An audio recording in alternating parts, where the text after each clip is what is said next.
Welcome back to the Shigeaki podcast, where wisdom meets longevity and science becomes soul.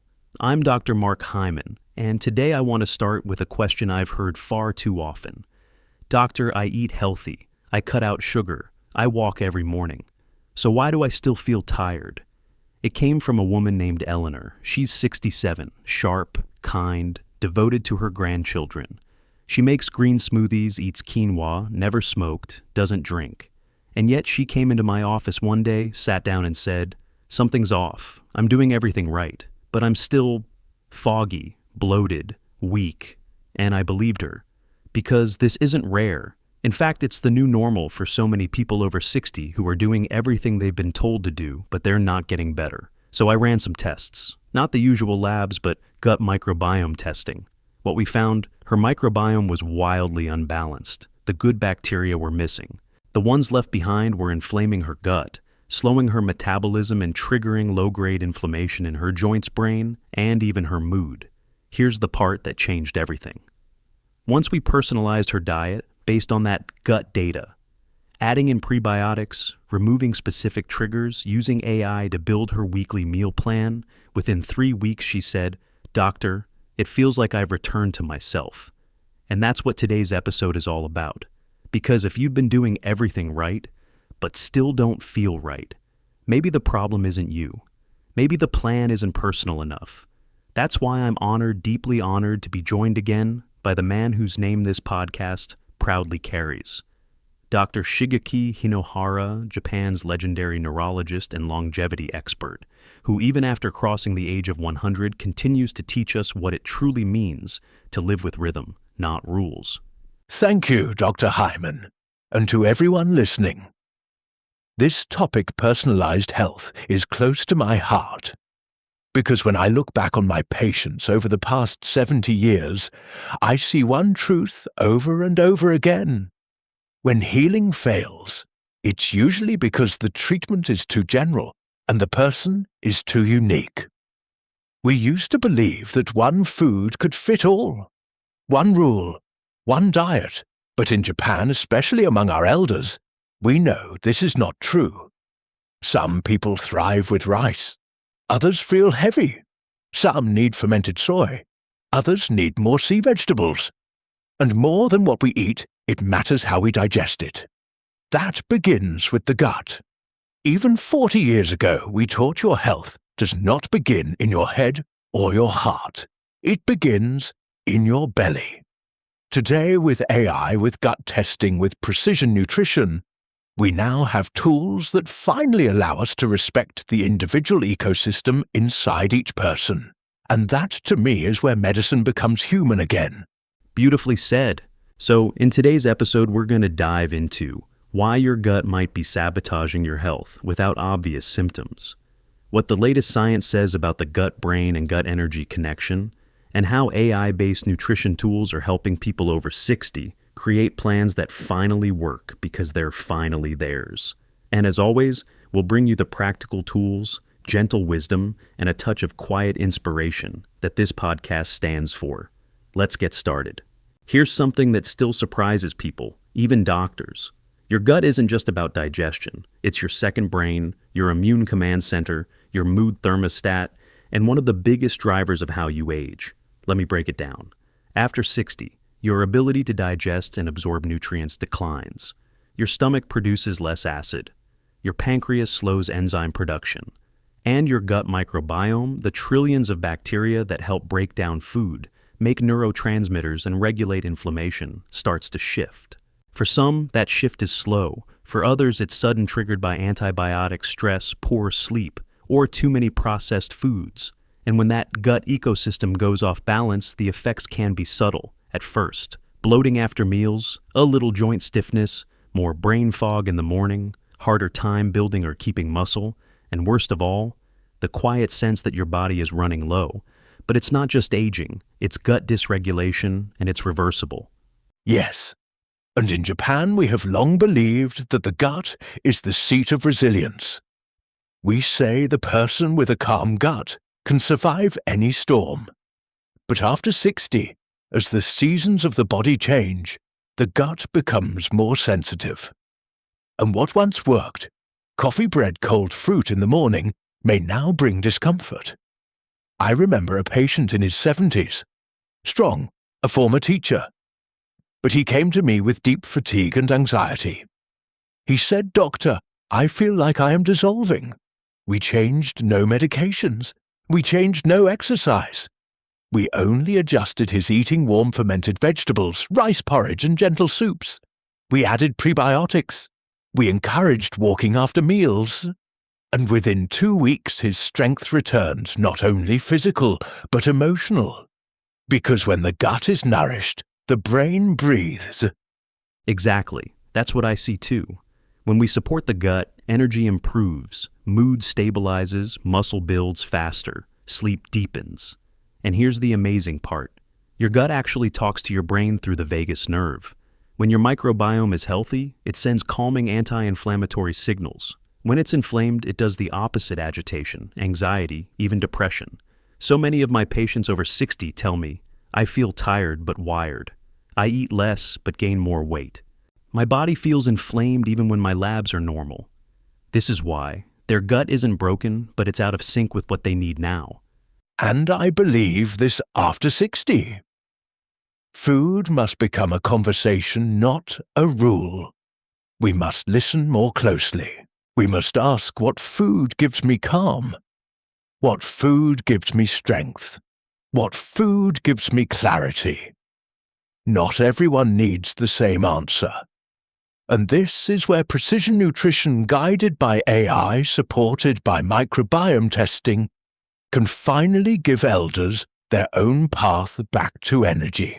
So if you've been feeling off and no one's given you answers, if you've been eating healthy but your body still feels inflamed or weak, it might be time to look deeper, not harder. And in the next part of this episode, we'll explore how AI-powered tools are transforming how we eat, especially for people over 60, because your gut isn't guessing anymore, and neither should you.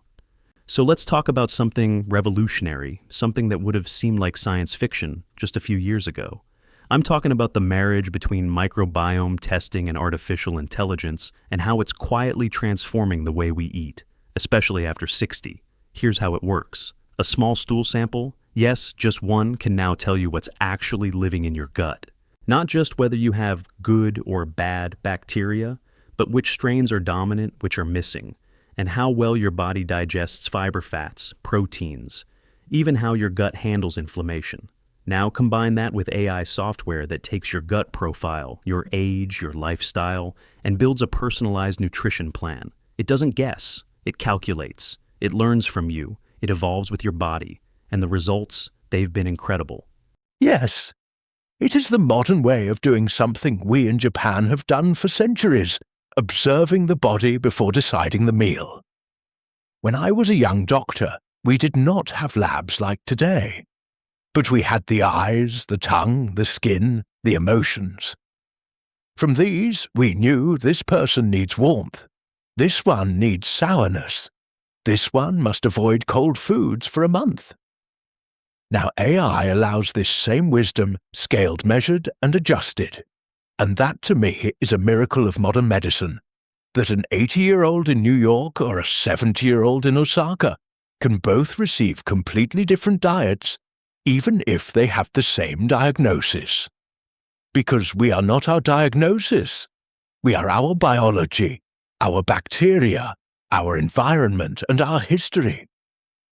Exactly. I've had 2 patients, both 65, both with prediabetes. One thrived on oats and berries. The other bloating, fatigue, sugar crashes. Same diet, totally different results.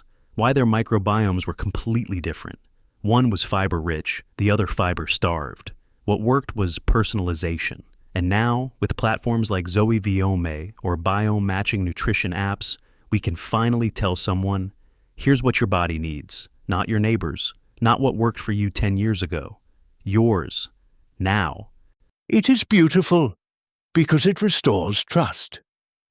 When people follow a diet made for someone else and fail, they lose faith in themselves. But when they eat by listening to their gut data and they feel better, energy comes back. And so does confidence. And confidence, my friend, is the first nutrient of long life. That's so well said, because this isn't about chasing trends. It's not about fear. It's about finally having tools that respect your body's uniqueness. So, in the next part, we'll walk you through what a personalized day of eating might look like based on gut data AI recommendations and Dr. Hinohara's timeless rhythms. Because food isn't just fuel, it's feedback, and your body is always speaking. So let's take everything we've discussed, gut health, microbiome, insights, artificial intelligence, and make it real.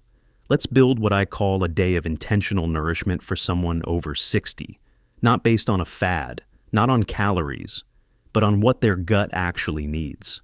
Imagine this. You wake up. You don't rush for coffee. Instead, you start with a glass of warm water and lemon. Why? It hydrates, stimulates the liver, and sets the tone for better digestion. Then, guided by your microbiome data, you eat a breakfast that supports your gut bacteria. For someone like Eleanor, my patient, that looked like half a cup of steamed oats not raw, a spoon of chia seeds, a few blueberries, and a sprinkle of cinnamon, plus a soft-boiled egg on the side for protein. This breakfast wasn't random. It was built to feed her short-chain fatty acid-producing bacteria, lower inflammation, and stabilize her energy till lunch. Yes. And in Japan, we call breakfast asagohan, literally morning rice. But more than rice, it is a moment of intention. We believe morning food should be warm, soft, and quiet, just like the start of the day. It might be miso soup with tofu pickled vegetables for the gut and a small bowl of fermented rice. The key is not the ingredients alone, but the rhythm. Eat seated. Eat slowly. No screens, no rush. When the body receives calmly, it digests deeply. Now lunch. This is where AI can shine. Based on gut data, one person may need more resistant starch to feed key bacterial strains, while another needs more polyphenols to reduce inflammation. So, lunch might look like a quinoa salad with olive oil, steamed broccoli, and pumpkin seeds, a side of lightly fermented kimchi or sauerkraut, or in some cases grilled fish with sweet potato and greens. For elders, we often keep lunch as the heaviest meal of the day, not dinner. This allows the body to digest while still active and upright, and reduces burden on the liver and gut at night. We also say, let your lunch be your medicine. A colourful plate bitter greens, cooked roots, a little acid, a little warmth. This creates balance not only in the gut, but in the nervous system. Beautiful. And then comes the evening, which is where many people go wrong. Too much food, too late, too fast. The AI-guided evening plate is simple. A small portion of easily digestible protein like tofu or white fish, steamed vegetables, a small serving of fermented miso broth or warm soup, and maybe a few cherries or slices of orange as dessert for sleep and gentle digestion. Yes. In Japan, we believe dinner should be a whisper, not a shout. It should prepare the body for sleep, not give it more work to do. We tell our elders eat before the sun sets, chew with soft music, and always end the meal with gratitude, not with guilt. This isn't about being perfect. It's about building a routine where your gut is never shocked, but gently guided. And when you align what you eat with how your gut wants to heal, something beautiful happens. You wake up lighter. You move with more ease. You trust your body again. So let's take a moment together. If you're over 60, if your hands feel weaker, your energy feels dimmer, your digestion unpredictable, please know this. You are not too old to be rebuilt, not with more pills, not with more fear, but with food, with rhythm, with respect. Because your gut is not broken, it's simply asking to be listened to. Today we talked about microbiomes, AI nutrition, fermented vegetables, and slow dinners. But really we talked about returning to yourself, not who you used to be, but who you can still become. Yes, I have seen many elders heal not because of miracles, but because of consistency. A small bowl of warm food, a walk after lunch, a cup of miso, a lemon in the morning. These are not treatments, they are invitations, Invitations to rebuild the nervous system, the muscles, the joy of movement, all from inside the gut. I remember a patient, 91 years old, who came to me and said, "Doctor, I think I am fading."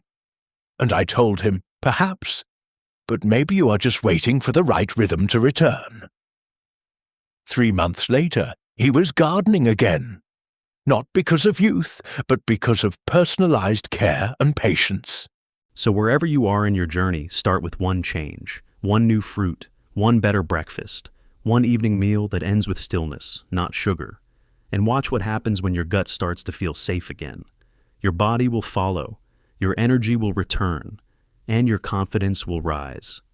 And if you know someone who says, "I've tried everything but nothing works anymore," send them this episode. Because sometimes all it takes is one gentle message, "You are still rebuildable." One bite at a time, one breath at a time, one quiet day at a time. Thank you for being with us today. If this conversation moved you, please subscribe to the Shigeaki podcast, leave a review, and share it with someone who's still searching for their rhythm. Until next time, eat with kindness, walk with breath, and remember, your age does not define your vitality. Your attention does.